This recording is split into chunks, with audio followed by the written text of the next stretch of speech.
Good morning friends. నేను రాత్రి game changer సినిమాకి వెళ్ళిన, కొంచెం అందుకే లేట్గా లేచాను. పొద్దున్నే రివ్యూ చేద్దాం అనుకుని చేస్తున్నాను. అయితే నాకు గేమ్ చేంజర్ సినిమా ఎలా ఉందో తర్వాత చెబుతాను. ముందు నాకు ఆ సినిమా జరిగిన ఒక సంఘటన చాలా ఇంట్రెస్ట్గా అందరికీ తెలియాలి అనుకుని చెబుతున్నాను. అదేంటంటే, సినిమాకి వెళ్ళి టికెట్ తీసుకుని కూర్చున్నాను. సినిమాలో జనం గట్టిగానే ఉన్నారు. కూర్చున్నాను టికెట్ తీసుకొని. ఇంకా టైటిల్ ఏం పడలేదు, ఫ్యాన్స్ అరుస్తున్నారు. పక్కన అందరూ చాలా అరుస్తున్నారు. ఆ పక్కన కూర్చున్న ఇంటర్మీడియట్ కుర్రాడు ఆడు అరుస్తుండే. సరే ఆడు అరుస్తున్నాడు కదా, ఫ్యాను ఎప్పుడైతే అనుకుని సరే మనం పట్టించుకోలేదు, కామన్ అది. అయితే ఇక్కడ నాకు వాడు అరుస్తుంది సినిమా బాగుంది, సినిమా బాగలేదు, సినిమా బాగుందని కాదు. వాడు సినిమా బొక్క, సినిమా వేస్ట్, 500 బొక్క, అట్రపులాపు, 2000 ఆడదు ఇలా అరుస్తుండు. నాకు అది లేట్గా అర్థమైంది. అర్థమైన తర్వాత నేను వాడు కూర్చున్న తర్వాత కుర్రాడిని, వాడు ఇంటర్మీడియట్ డిగ్రీ చదువుతున్నట్టు ఉన్న కుర్రాడు, ఏం కుర్రాడు గోల్ చేస్తున్నావు అని అడిగా. ఏం రా సినిమా నువ్వు రెండోసారి బాగాలేని ఇప్పుడు ఎందుకు చూస్తున్నావు అని అడిగా. ఏం చూడలేదు సార్, ఇప్పుడే చూస్తున్నాను, మరి ఎందుకు బాగాలేదు నడుస్తున్నావు అని నేను అడిగా. దానికాడు నేను ఒకలా రామ్ చరణ్ తేజ్ ఫ్యాన్ అనుకుని నీకెందుకు నా ఇష్టం అని కొంచెం గొడవకు వచ్చిండు.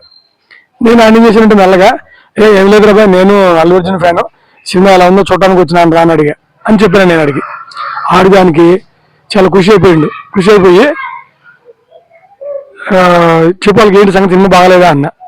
నాకు తెలియదు అన్న, మరి ఎందుకు వస్తుంది నేను సినిమా చూడకుండానే అన్న. దానికాడు చెప్పిన సమాధానం నాకు మైండ్ బ్లాక్ అయింది. మా పుష్ప సినిమా కూడా మా ఫ్రెండ్ ఒకడు పవన్ కళ్యాణ్ ఫ్యాన్, సినిమా చూడకుండానే సినిమా బాగలేదు అట్రప్లాప్ అని చెప్పినాడు, నేను చెప్పనేటి అనుకోండు.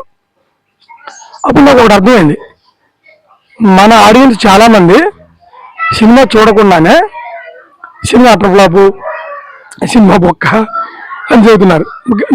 ముఖ్యంగా ఎవరు చెబుతున్నారు? పవన్ కళ్యాణ్ ఫ్యాన్స్, చిరంజీవి ఫ్యాన్స్ ఏమో ఎన్టీఆర్ సినిమాని, మహేష్ బాబు సినిమాని చూసి ఒక్క సినిమా ఏం లేదని చెబుతున్నారు.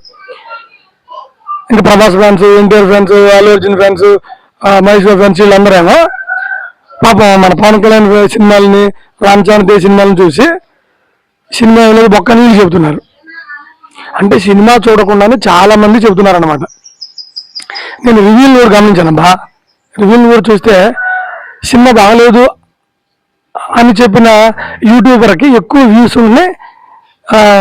ఏది మన పవన్ కళ్యాణ్ సినిమా కానీ, రామ్ చరణ్ తేజ్ సినిమా కానీ బాగలేదు అని చెప్పిన యూట్యూబర్కి ఎక్కువ వ్యూస్ ఉంటున్నాయి, కామెంట్స్ ఎక్కువ ఉంటున్నాయి.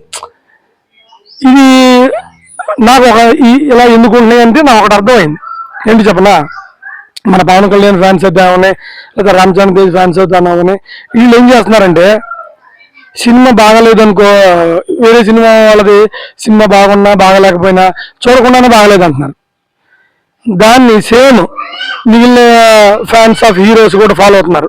మహేష్ ఫ్యాన్స్, హీరోలు, ఎన్టీఆర్ ఫ్యాన్స్ వాళ్ళు వీళ్ళందరూ కూడా సేమ్ పని, అంతే కదా. ఆ ఇంటికి ఇల్లు దూరం, ఈ ఇల్లుకి ఆ ఇల్లు అంతే దూరం. అది నాకు కొంచెం ఈ విధానం మంచిది కాదేమో నాకు అనిపించింది. అసలు సినిమా బాగున్నా బాగలేదా అనేది పక్కన పెడితే ఇలా చెప్పడం అనేది మాత్రం కరెక్ట్ కాదు, సినిమా ఇండస్ట్రీకి మంచిది కాదు. అయితే మీరు అనుకోవచ్చు అంటే ఇప్పుడు సినిమా బాగుంటే ఆడిద్ది కదా, బాగలేకపోతే సినిమా ఆడదు కదా అని. అంటే మూలిగా నక్క మీద తాటిగా పెడితే చావదా? అట్నే సినిమా యావరేజ్ అనుకో, సినిమా బాగలేదంటే ఏమైంది అట్లా అయిపోయింది, కలెక్షన్స్ రావు.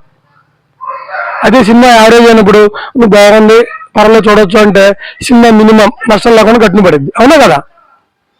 సరే, నేను చెప్పాలనుకుంది ఏంటంటే మిగిలిన అందరు ఫ్యాన్స్ హీరోలకి దయచేసి సినిమా చూడండి, బాగుంటే బాగుంది, బాగలేకపోతే బాగలేదు అని చెప్పండి. అంతేగాని నా హీరో సినిమా బాగుండాలి, పక్కోడి హీరో సినిమా బాగోకూడదు అని ఈ కల్చర్ మంచిది కాదనేది నా ఉద్దేశం. సరే, ఇంకా మ్యాటర్లోకి వద్దాం. సినిమా ఎలా ఉందంటే ఈ యూట్యూబర్ చెప్పే అంత చండాలంగా అయితే ఏం లేదు. ఈ యూట్యూబర్స్ అయితే సినిమా బొక్క, టైం వేస్ట్, శంకర్ కళ్ళు దొబ్బినియా, అసలు వీడి సినిమా కథ వీడు విన్నాడా లేడా, వీళ్ళ సినిమాలు అయిపోయినాయి, యూట్యూబర్స్ కూడా అలా చెబుతున్నారు. సరే, నా రివ్యూ చెబుతా. సినిమా అయితే యావరేజ్, సినిమా పర్వాలేదు, ఒకసారి చూడొచ్చు. ఇంకా కలెక్షన్స్ వస్తాయా రావా అనేది మనం చెప్పలేము. ఇప్పుడు రేపు వచ్చే 2 సినిమాలు ఉన్నాయి, వెంకటేష్ది, బాలకృష్ణది. ఆ సినిమాలు కానీ కొంచెం అటు ఇటుగా ఉన్నాయనుకో, ఇది బతికి పట్ట కట్టిద్ది. ఆ సినిమాలు కొంచెం బాగున్నాయా మనం చెప్పలేం. ఏదైనప్పటికీ ప్రొడ్యూసర్ అయినా హీరో అయినా సినిమా కథ విని సినిమాలు చేయాలనేది నా ఒపీనియన్. ఇందులో అయితే కొత్తగా అంటూ నాకేమనిపించలే, శంకర్ గారి మార్క్ కనిపించలేదు. మ్యూజిక్ అంతా మాత్రం అయితే ఒకసారి చూడొచ్చు. సరే, ఇంకా రామ్ చరణ్ తేజ్ యాక్షన్ అంటావా, అతను మంచిగా చేశాడు. డైరెక్టర్ ఏం చెప్తే చేస్తారు, ఏమన్నా బాగా మన దగ్గర డైరెక్టర్ చెప్పింది చేసుకుంటూ పోతాం కదా, అదనమాట. అయితే ఇక పాటలు అన్ని అసలు ఎంత ఖర్చు పెట్టారంటే ఆ సినిమాకి ఇంత కాదు, అంత ఖర్చు అనవసరం అనేది నాకు ఈ సినిమా చూసిన తర్వాత ఒకటి అనిపించింది. బేసిక్ లేకుండా ఇప్పుడు ఫర్ ఎగ్జాంపుల్కి మనం 10 అంతస్తులు ఇల్లు కట్టాలనుకున్నాం అనుకో దానికి పునాది చాలా బలంగా వేస్తాం కదా, అలా ఒక స్టోరీ ఉండాలి. నువ్వు ఇండియా వైడ్గా వరల్డ్ వైజ్గా నువ్వు ఒక సినిమా తీస్తున్నావంటే దానికి కంటెంట్ కాన్సెప్ట్ బలంగా ఉండాలి. కానీ అతను తీసిన సినిమాల్ని మళ్ళీ మళ్ళీ తీసేయడం అని నాకు అనిపించింది. అయితే వీళ్ళు చెప్పేంత వరస్ట్గా ఏం లేదు, ఒకసారి చూడొచ్చు.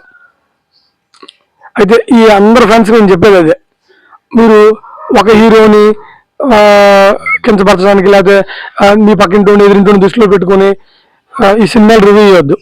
సినిమాని సినిమాగా చూడండి. జై హింద్.